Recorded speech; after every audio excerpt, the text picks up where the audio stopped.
Hello, I'm Andrew Wilson, and this is my final presentation for Management 530, Business Analytics for Managers, which I am taking at Embry-Riddle Aeronautical University online. The Department of Housing and Urban Development, HUD, administers programs that provide housing and community development assistance. HUD's Real Estate Assessment Center conducts physical property inspections of properties that are owned, insured, or subsidized by HUD, including public housing and multifamily assisted housing. Nearly 20,000 such inspections are conducted each year to ensure that assisted families have housing that is decent, safe, sanitary, and in good repair. The multifamily housing physical inspection scores were accessed from data.gov. These inspections were done nationwide over the course of 2013, 14, and 15.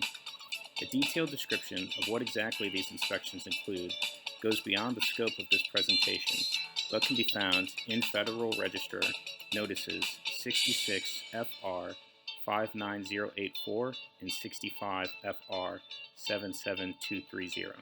But suffice it to say that HUD is looking for livable conditions for the tenants, with a 100 being a perfect score and the lowest score a property receiving being a 13.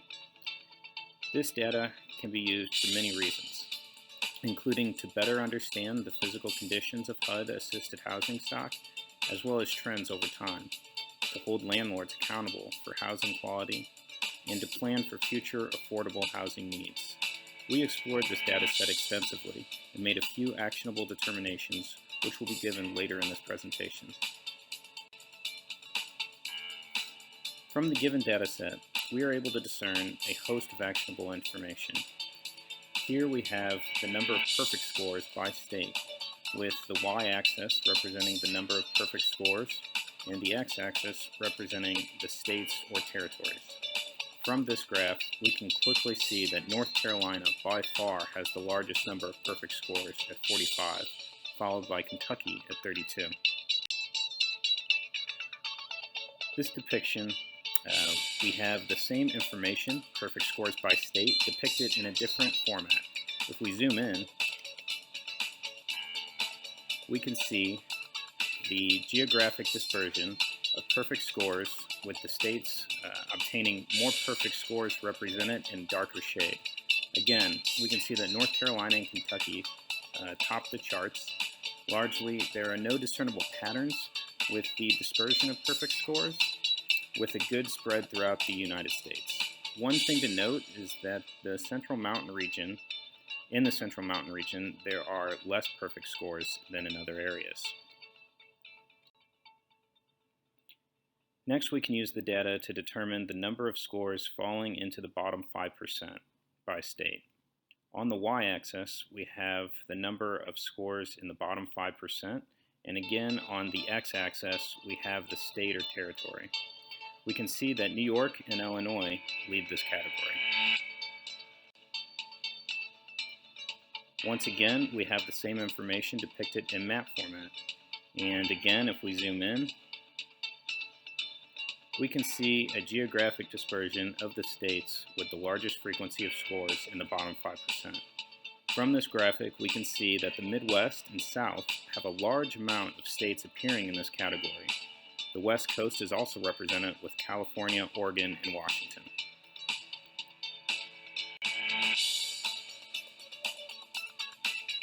Now, perhaps the states with the largest frequency, either in the perfect score or the bottom 5% categories, appear there due to the fact that more inspections were conducted in their state.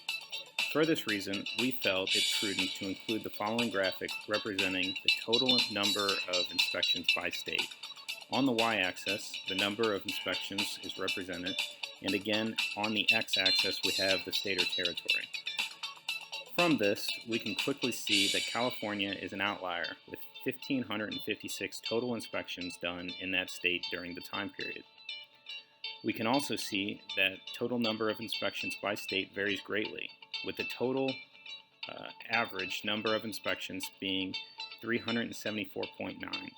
So given this information, we shouldn't be surprised to see California's name in the list of states with the greatest frequency in the bottom 5%, for example.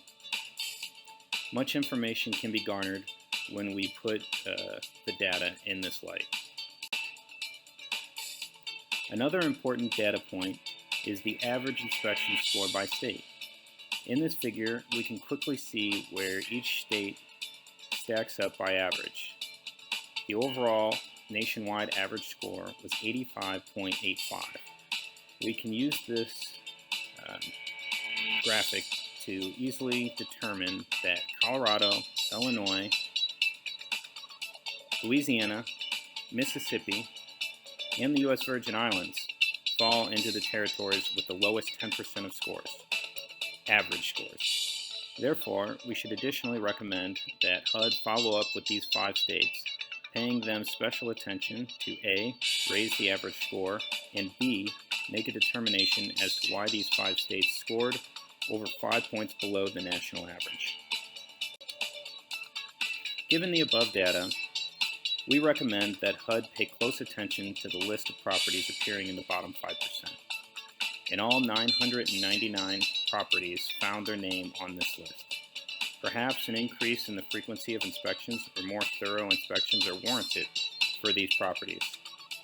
With this, the states that appear on the bottom 5% in the most frequency should have their local HUD offices bolstered with increased funding.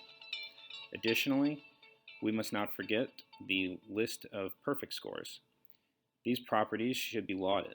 Perhaps a plaque could be sent to these properties to be proudly displayed for prospective tenants. Finally, we should audit the HUD offices of the states appearing in the bottom 10% average scores. Perhaps by auditing these offices and boosting the processes, we can help them help drive the average score higher for their states. They can learn from the states appearing in the perfect score list with the most frequency. In closing, for this project, we reviewed a vast amount of information from the Housing and Urban Development.